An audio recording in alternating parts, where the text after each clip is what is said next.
Voilà, on va reprendre et continuer notre cours commencé il y a quelques jours sur une nouvelle Torah dans le Likutei Moharam, dans le premier tome du Likutei Moharam, la Torah 73. On avait expliqué, je fais un bref résumé, je tiens encore une fois à dire que tous ceux qui sont intéressés par ces cours les trouveront dans le site, dans la rubrique Chassidut, que ce soit les cours sur le Likutei Moharan ou les cours sur les contes de Rabbi Nachman. On avait donc expliqué dans cette Torah 73 que l'homme avait pour mission sur terre de dévoiler tout ce qui est caché et que tout ce que l'on voit ne sont que des habits.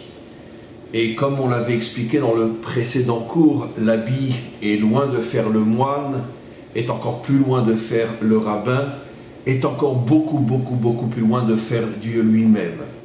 C'est-à-dire qu'en vérité, le secret de l'existence, le secret de la création est caché au plus profond de ses habits. Et celui qui, bien sûr, vit d'une manière très superficielle, très artificielle, confond totalement l'essence des choses, l'authenticité des choses et leurs habits, et tombe dans le piège de la vénération de l'habit et ne se rend même pas compte qu'il sombre dans ce que nos maîtres appellent l'idolâtrie, puisque qu'est-ce que c'est l'idolâtrie finalement? C'est confondre l'habit et celui qui porte l'habit. Et encore une fois, l'habit ne représente absolument pas celui qui le porte, surtout dans notre monde que nos maîtres appellent dans le Talmud Alma Deshikra, le monde du mensonge. Je voudrais revenir sur cette notion pour, encore une fois, résumer ce qui a été dit d'une autre manière, car finalement, tout ce qui a été dit dans le précédent cours, qui était le premier cours sur cette Torah, nécessiterait encore de très nombreuses explications. Donc je reviens sur ce que j'ai expliqué, et après on continuera un petit peu le texte. Nos maîtres appellent ce monde Alma Deshikra, le monde du mensonge. Mais d'un autre côté, j'ai déjà souvent rapporté une autre explication à partir d'un autre verset qui dit « Emet me'eretz titzmar » que la vérité, la vraie vérité poussera précisément à partir de notre monde. Alors, il y a ici une sorte de contradiction. Comment on peut dire d'un côté, comme l'enseignent nos maîtres, Haolam hazeh nikra alma deshikra, ce monde s'appelle le monde du mensonge, et d'un autre côté, la vérité viendra, sortira, poussera précisément de ce monde. Alors en vérité, il n'y a pas de contradiction, c'est exactement ce que Rabbi Nachman nous a expliqué dans le cours précédent sur cette première Torah, la Torah 73. Il y a en vérité deux dimensions dans ce monde. Il y a l'intériorité de ce monde, qui est Emet, qui est la vérité, et il y a l'apparence de ce monde, les habits de ce monde, qui sont le mensonge. Cette fameuse phrase française qui dit que l'habit ne fait pas le moine, en vérité, avait déjà été précédée par nos maîtres des millénaires avant que le français lui-même l'exprime. Et c'est justement ce que nos maîtres nous disent. D'un côté, ce monde est le monde de la vérité, d'un autre côté, c'est le monde du mensonge. Encore une fois, à quoi font-ils allusion? Alors, ça dépend justement où tu te places par rapport à ce monde. Si tu restes au niveau des habits de ce monde, alors sache que tu es dans le monde du mensonge, parce que les habits ne représentent absolument pas la vérité cachée à l'intérieur de ce monde. Si tu es capable d'enlever les habits, de ne pas être impressionné par l'apparence des choses, alors tu vas te rapprocher de la vérité, tu vas te rapprocher de l'authenticité. Et finalement, rien n'est plus dangereux dans ce monde que l'habit. Parce que tout de suite, l'habit transmet une certaine forme d'identité qui, dans 200% des cas, ne représente pas du tout ce qui se cache véritablement derrière l'habit. C'est vrai dans tous les mondes, c'est vrai dans le monde religieux qui s'habille d'une certaine manière, c'est vrai dans le monde laïque qui s'habille aussi, lui aussi d'une certaine manière. Finalement, chacun essaye d'exprimer par les habits plus ou moins une sorte de résumé de l'idéologie à laquelle il appartient. Mais le problème, c'est que l'habit, encore une fois, ne fait pas du tout le moine, le rabbin et tout ce que vous voulez. Parce qu'une fois que l'homme s'est déguisé, parce que l'habit est un déguisement, alors automatiquement, il sait qu'il va être perçu d'une certaine manière et finalement, il va pratiquement cesser de travailler véritablement sur son intériorité. Parce qu'il sait qu'il va être identifié au groupe auquel il veut appartenir. Et il va cesser réellement de travailler sur lui-même. Moi-même, il m'a fallu des années et des années avant de comprendre ce principe que finalement, rien n'était plus dangereux que l'habit. Parce que l'habit, finalement, te dispensait de faire un effort profond, intérieur, essentiel sur toi. Parce que tu te réfugies derrière une certaine étiquette que tu t'es créée.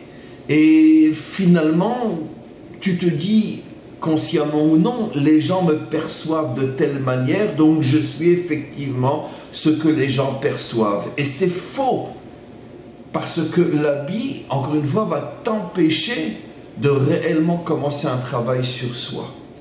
En vérité, un homme authentique fait tout pour ne pas se donner un habit qui pourrait l'identifier à quelque milieu que ce soit, de manière à constamment être obligé de travailler sur son intériorité. Alors c'est vrai bien sûr pour l'homme, c'est vrai dans tous les domaines de l'existence. L'habit est un mensonge. Et dès qu'un homme s'habille d'une certaine manière pour montrer qu'il appartient à une telle ou telle catégorie, c'est sûr et certain que consciemment ou non, il sombre dans le mensonge. C'est clair. Alors 0,01% de mensonge, 5% de mensonge, 20% de mensonge.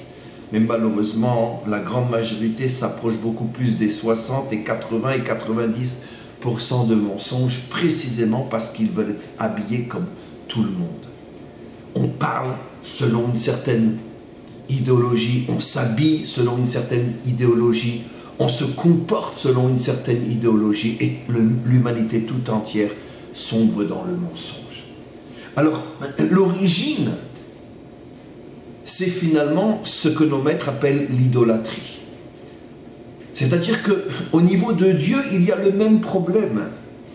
Il y a le Dieu authentique, le Dieu véritable que pratiquement personne, absolument personne ne connaît. Et il y a tous les habits de Dieu, qui sont toutes les philosophies spirituelles, toutes les religions, tous les hommes qui parlent au nom de Dieu et qui se présentent comme étant ses représentants. Alors évidemment, dans tous ces hommes qui se présentent comme étant les représentants de Dieu et parlent en son nom, 2 milliards % de ces hommes-là sont tous des menteurs. Et ceux qui les suivent sont des idolâtres, parce qu'ils rendent un culte à l'habit. Toutes les religions sont des religions idolâtres. Après, c'est plus qu'une question de pourcentage. Mais même dans le monde de la vérité, supposons, comme je l'avais expliqué, qu'il y ait des hommes authentiques qui réellement arrivent à parler de manière authentique de Dieu. Le grand problème de la grande majorité des hommes, c'est que finalement on va oublier Dieu et ne servir que l'homme authentique. On va en faire un Dieu, un petit Dieu, on va en faire un gourou. C'est bien sûr pas du tout ce à quoi ce juste authentique pensait et aspirait. Il ne pouvait pas imaginer que ses élèves et le mouvement qui allait être créé à partir de lui allaient le déifier et en faire un nouveau Jésus. Et comme je l'ai expliqué, le problème de Jésus est un problème juif qui n'a pas disparu jusqu'à aujourd'hui. Le maître est un maître authentique, mais le mouvement qui se réclame de ce maître en fait un Jésus. Et c'est ça le problème de l'idolâtrie. On devrait comprendre que le maître authentique n'avait qu'un seul et unique souci: transmettre une vérité et disparaître. Fichez-moi la paix, je n'existe pas, il n'y a que Hachem, en od milvado. Mais malheureusement, comme dans sa nature profonde et véritable, l'homme est idolâtre. Il préfère servir l'habit. Bien sûr, en se réfugiant derrière, je sers Dieu. Non, tu ne sers pas Dieu. Tu sers ton rabbi, tu sers ton tzaddik, tu sers l'homme qui t'impressionne, mais tu ne sers pas Dieu. Tu ne vis que pour Jésus. Et Jésus a des milliers de noms dans l'histoire. Mais le principe est le même. Dieu est relégué à nulle part. Et le seul qui nous intéresse, c'est l'habit qu'il porte, c'est-à-dire celui qui parle en son nom. Que ce soit un habit faux, c'est le cas de la grande majorité de ceux qui parlent au nom de Dieu, ou même si l'habit est authentique, à partir du moment où j'en fais mon Dieu, à ce moment-là, je sombre dans l'idolâtrie. Et finalement, je détruis, je falsifie le maître. Parce que lui, c'est sûr et certain qu'il aspirait à tout sauf à ça, que l'on fasse de lui un Dieu. Alors maintenant, on va pouvoir, grâce à cette réintroduction, ou grâce à ce résumé très différent de ce que j'avais déjà expliqué, parce que j'ai rajouté énormément de choses, on va pouvoir continuer ce texte absolument extraordinaire. Juste un instant.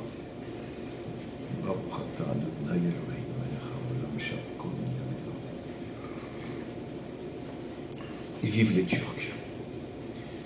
Alors, le Rav demande, Rabbi Nachman demande,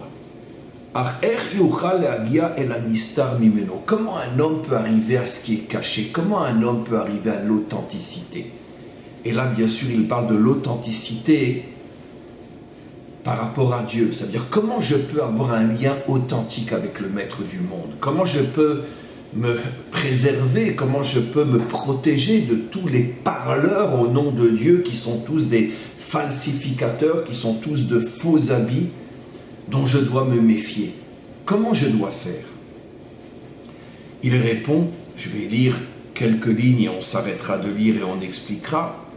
Betfila lishma, mot à mot, grâce à la prière authentique. C'est-à-dire, Sheyikacher amarshava el adibur shel atfila. C'est-à-dire que lorsque tu pries, tu dois vivre ce que tu dis. Tu dois penser à ce que tu dis et te connecter à ce que tu dis, mot à mot dans le texte, connecter ta pensée à ta parole au moment où tu pries. Je vais tout expliquer dans quelques instants. Bekesher amitz vechazak. Et cette connexion entre ta pensée et ta parole, c'est-à-dire vivre ce que tu dis, ressentir ce que tu dis, cette connexion doit être très courageuse et très forte. Amitz vechazak. Une connexion courageuse et forte. Et c'est ce que disent nos maîtres, qui akadosh baruch hu mitavel et tfilatan shel tzadikim, que le maître du monde attend de, je vais traduire tel que c'est marqué, attend de toutes ses forces la prière des justes. Ça veut dire la chose que le maître du monde désire plus que toute autre chose au monde, c'est la prière authentique. Velama, et pourquoi? Pourquoi de tout ce qu'un homme pourrait faire pour Dieu, ce que Dieu attend le plus, c'est la prière authentique. Qui akadosh baruch chafetz chesed hu. Parce que le maître du monde, dans son essence authentique, veut donner. Son essence, c'est le don, donner. Verotze tamid leashpia ashpaot ubrachot.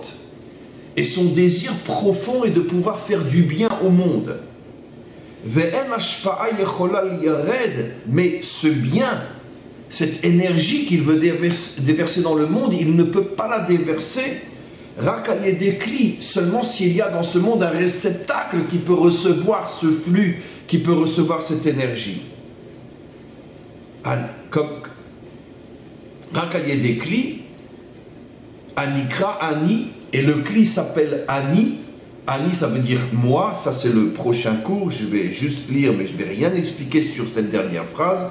Comme il est dit, Ve'ani abarechem, et moi je les bénirai. Donc la notion de Ani, moi, c'est le prochain cours. On a fini de lire. Je veux maintenant revenir sur des notions absolument incroyables qu'il y a dans ce texte, comme dans tous les textes du Likutei Moharan. Sans exagérer, même l'infini n'est pas suffisamment grand pour expliquer chacune des lignes de cette œuvre absolument inimaginable.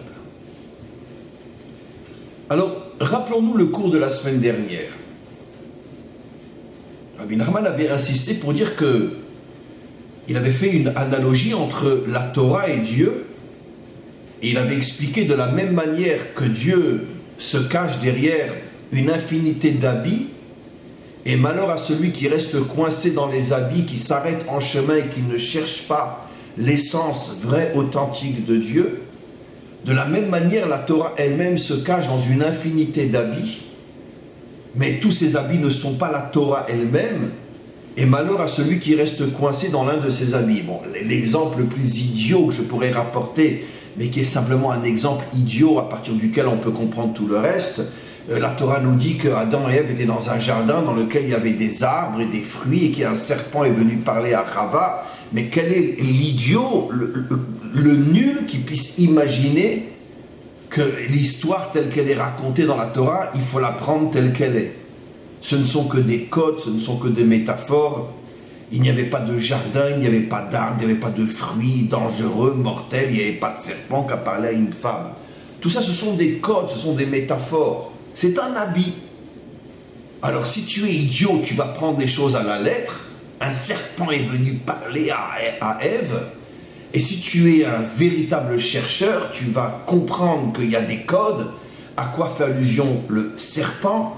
À quoi fait allusion l'arbre? À quoi fait allusion le fruit? À quoi fait allusion le jardin? À quoi fait allusion l'interdiction? Et même après que tu aies dépassé l'image idiote qui n'est qu'un habit, quand je dis idiote, c'est-à-dire pour l'idiot qui reste au niveau de l'image, tu devras savoir, explique Rabbi Nachman, que tu as enlevé un habit, mais il y en a un autre plus profond. Celui-là aussi, il faut l'enlever. Et ainsi de suite. Et plus tu enlèves les habits, plus tu décodes, et plus tu arrives et tu t'approches de l'authenticité du message, qui fait que ta Torah devient une Torah de vie, une Torah réelle, une Torah authentique. C'est vrai pour la Torah et en même temps c'est vrai pour Dieu, parce que plus tu enlèves les habits de la Torah et plus tu t'approches du Dieu véritable, c'est-à-dire de son message véritable. Alors à partir de là, je vais poser une question évidente. Puisque en tous les cas, la première partie de ce cours, Rabbi Nachman expliquait donc qu'il faut constamment enlever les habits de la Torah. Il n'y a aucune histoire dans la Torah, aucun passage de la Torah qu'il faut prendre à la lettre. Tout ne sont que des codes, tout ne sont que des habits, tout ne sont que des messages cachés au plus profond d'une multitude d'habits. Alors, je me serais dit, si je n'avais pas le passage que je viens de commencer aujourd'hui avec vous, je me serais dit que peut-être que la meilleure manière de déshabiller, d'enlever le mensonge, le superficiel, l'artificiel, pour atteindre l'essentiel, le caché, eh bien c'est justement en m'investissant dans l'étude. Une étude profonde, honnête, sérieuse, authentique, rentrer encore dans l'étude, et encore dans l'étude, et encore dans l'étude, en ayant toujours cette lumière qui me rappelle, ne t'arrête pas, même si ce que tu as compris est extraordinaire, ce n'est encore qu'un habit, ne t'arrête pas, continue, continue, continue. Je me serais donc attendu à ce que Rabbi Nachman nous dise le moyen d'arriver à cette authenticité, c'est une étude profonde, sincère, authentique. Non, c'est pas ce qu'il dit. Il dit non, pour arriver à l'authenticité, pour arriver à ne pas être piégé par tous les habits de ce monde, dans la Torah, autour de Dieu, tout ce qui existe dans ce monde, derrière les hommes, etc. C'est la prière authentique. Uniquement la prière va te donner la clé de l'authenticité, c'est-à-dire de la recherche de ce qui est caché. Et c'est quoi une prière authentique ? De vivre avec courage et force ce que tu dis. Vivre avec courage et force ce que tu dis. Alors, pourquoi? Pourquoi la prière? La première réponse est évidente. On l'a déjà donnée. Je vais donner un exemple très simple. J'étudie le Likutei Moharan, les enseignements de Rabbi Nachman. J'étudie le Tanya, les enseignements du Baal HaTanya, Rabbi Schneerson. J'étudie les écrits du Rav Kook. J'étudie les écrits du Baal Shem Tov.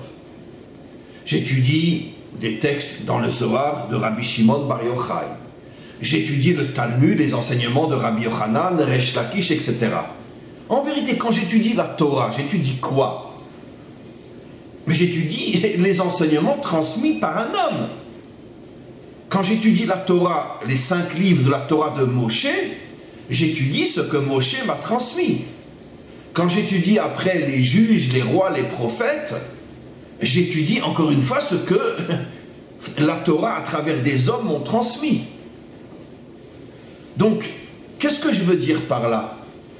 C'est que finalement, toute la Torah, en commençant par la première de toutes, qui est la source de tous les enseignements, qui est la Torah de Moshe, elle s'appelle la Torah de Moshe. D'ailleurs, le dernier des prophètes, Malachi, termine toutes les prophéties, 1000 ans de prophéties, en disant « Ziru Torat Moshe ».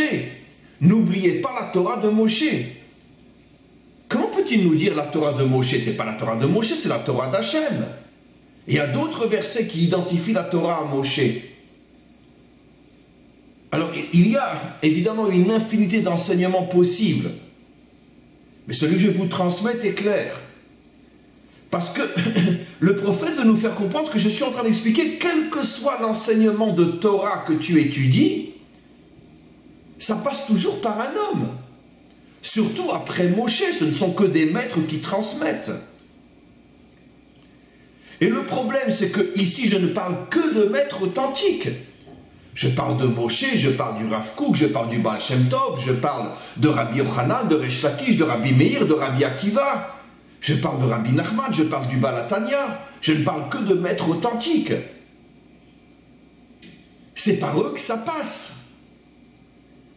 Mais finalement, à force de recevoir constamment de maîtres authentiques, et que tu ressens au plus profond de toi leur authenticité, il y a un danger, il y a un risque. C'est que finalement, tu ne vas même plus te rendre compte que tu ne vis que pour eux, à travers eux et avec eux. Tu vas complètement, dans le sens profond et vécu du terme, tu vas complètement oublier Dieu. Et c'est là que tu vas te créer ton premier rabbi qui est le maître lui-même. C'est d'une importance, mais incroyable ce que je vous explique. À partir du moment où aucun enseignement au monde ne peut se révéler à quelqu'un sans passer par un maître, automatiquement, le danger est, et ça c'est pas la faute du maître, le danger est, c'est que je ne vis qu'à travers ce maître, ou ces maîtres. Ils sont ma vie, ils sont ma source de lumière, ma source de compréhension.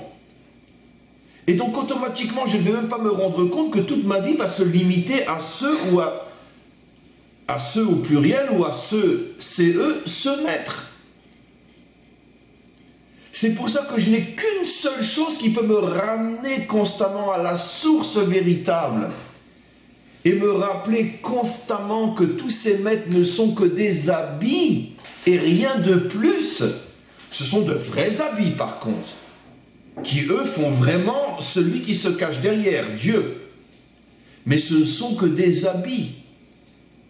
Et donc si je ne suis pas constamment en train de revenir à la source de tous ces habits qui est le maître du monde lui-même, je ne vais même pas me rendre compte que je vais sombrer dans une idolâtrie totale qui est finalement le culte de l'habit, le culte du maître, qui est aujourd'hui, on pourrait dire, le culte fondamental qui s'est emparé de toute l'humanité, sans presque la moindre exception. Dans le monde laïque, dans le monde religieux, partout. C'est le culte de l'habit, le culte du visible. Cette Torah est d'une importance que vous ne pouvez pas vous imaginer. À mon sens, c'est l'une des Torahs les plus importantes, les plus incroyables de tout le Likutei Moharan. Elle dit des choses simples, mais d'une profondeur inimaginable. Donc, qu'est-ce que nous explique ici Rabbi Nachman? Il faut constamment que tu te rappelles que quelle que soit la grandeur du maître, ce n'est qu'un habit. Remonte à la source première qui elle-même a créé ses maîtres. Et cette source, c'est Dieu lui-même. Et comment tu vas revenir à cette source? Et là, encore une fois, une approche de la prière qui n'a rien, mais strictement rien, mais absolument rien à voir avec toutes les idioties que l'on entend du matin au soir dans toutes les religions.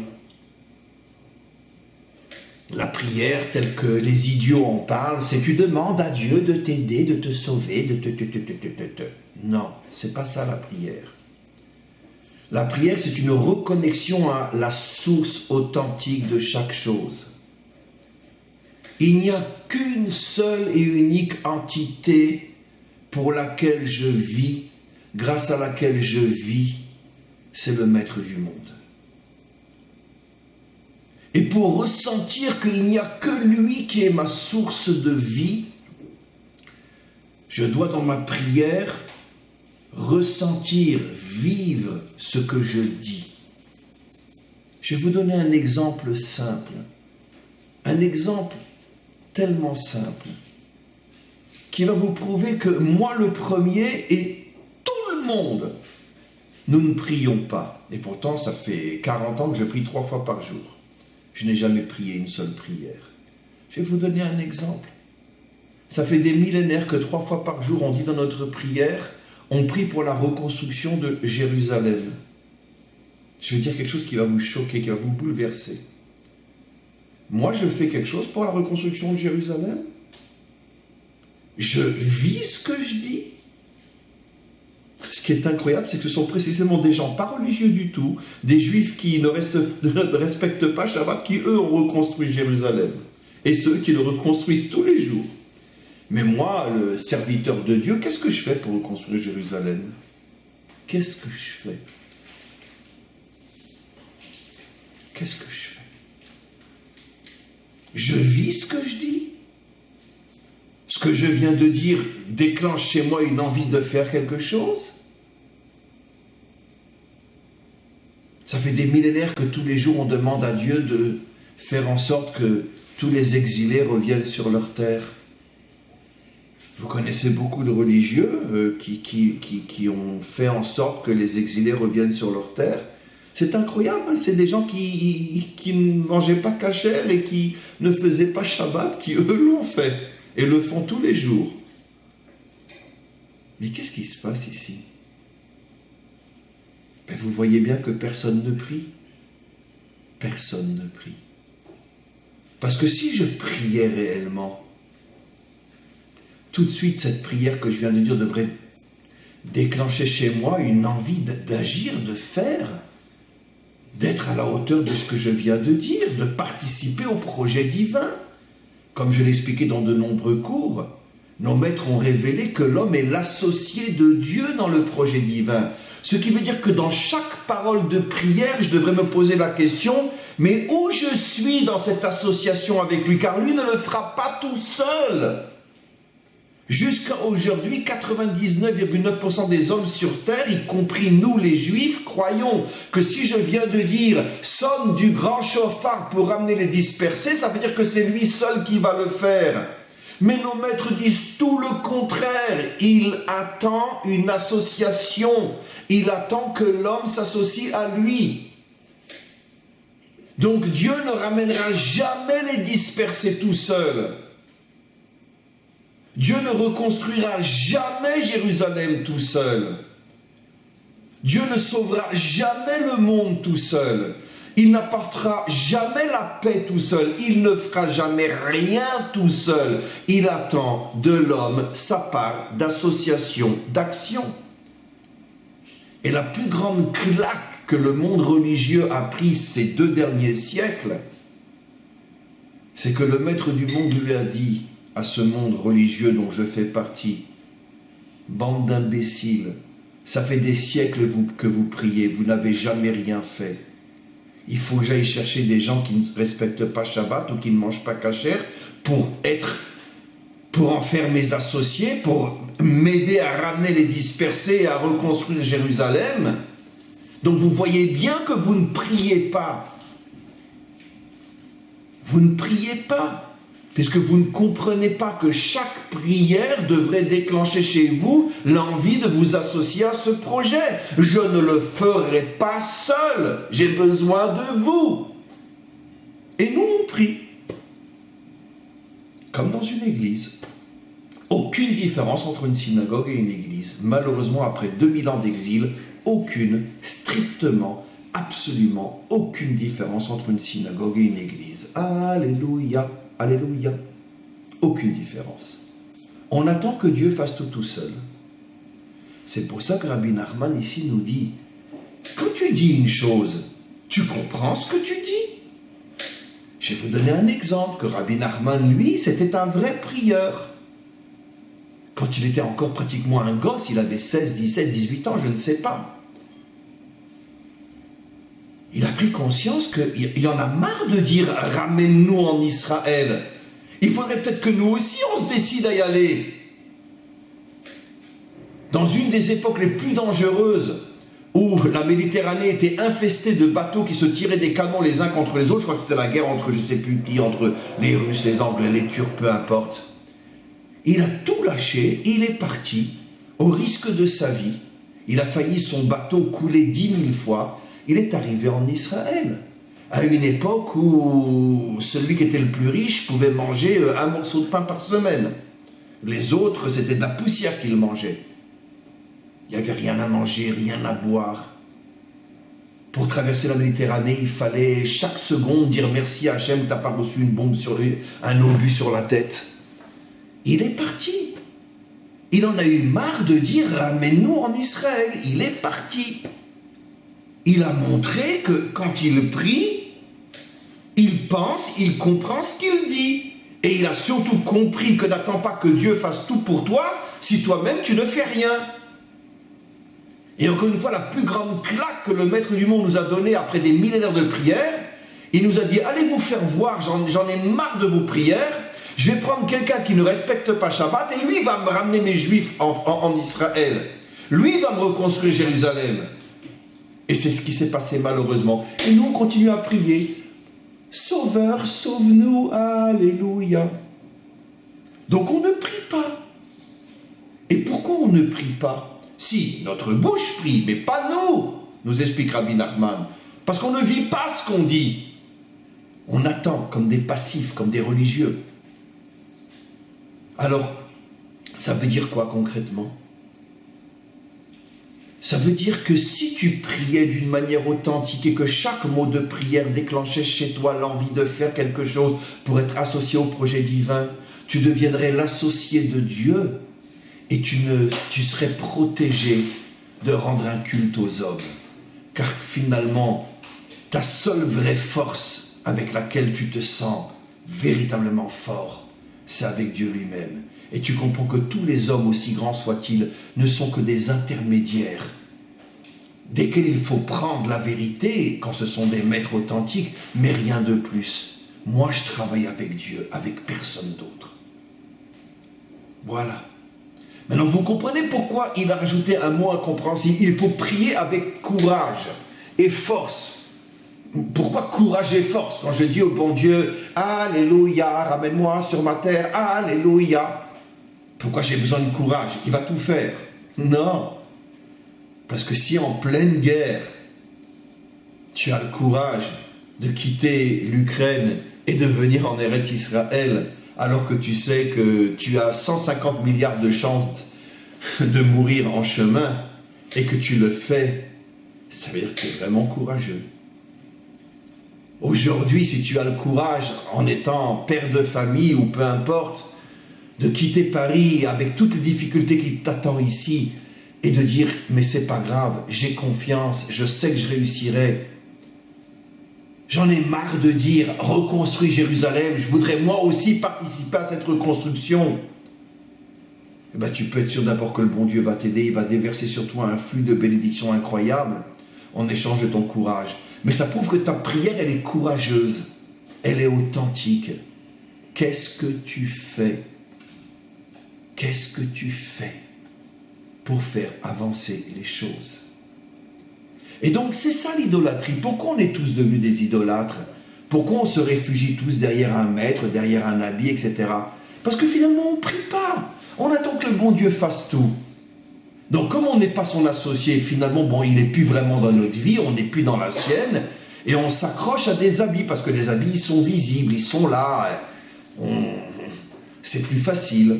C'est ça l'idolâtrie. À partir du moment, nous explique Rabbi Nachman, où l'homme a cessé de prier d'une manière authentique, c'est-à-dire qu'il a cessé de transformer la prière en force qui l'oblige à agir, c'est comme ça qu'est née l'idolâtrie. Et c'est comme ça qu'aujourd'hui, tous les hommes, sans la moindre exception, sont idolâtres. Tous, sans la moindre exception. Quand je dis sans la moindre exception, j'exagère. Je viens de citer Rabbi Nachman par exemple. Et il y en a 2 ou 3 dans chaque génération. Mais tous les autres sont des idolâtres. On attend que Dieu fasse tout, et finalement, on ne fait jamais rien. C'est ça le grand secret qu'il y a ici. C'est ça ce qu'il explique. Une prière courageuse et forte. Enfin, c'est pas besoin d'être courageux pour dire reconstruire Jérusalem. Non, mais tu as besoin d'être courageux pour aider le bon Dieu à reconstruire Jérusalem.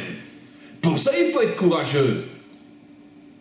Pour ça, il faut faire la guerre d'indépendance. Il faut se battre à 1 contre 10 000. Pour ça, il faut être courageux. Et comme par hasard, ceux qui ont libéré Jérusalem en 67, 99% ne mangeaient pas cachère. C'est incroyable la claque que le bon Dieu nous a donnée. C'est comme si nous disions, j'en ai marre de vos prières, foutez-moi la paix. Vous priez, mais vous faites rien. Alors je vais prendre des juifs qui connaissent rien, qui font rien, qui pratiquent pas, mais eux, ils vont libérer Jérusalem.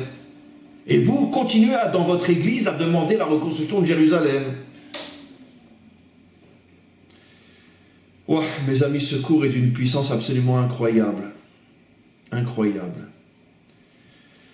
Allez, maître du monde, aide-nous à sortir de l'église. Aide-nous à sortir de la synagogue. Fais de nous tes associés. Aide-nous véritablement à faire ce qu'on dit et pas seulement dire ce que l'on dit. Amen, V'chein Yeh Ratzon.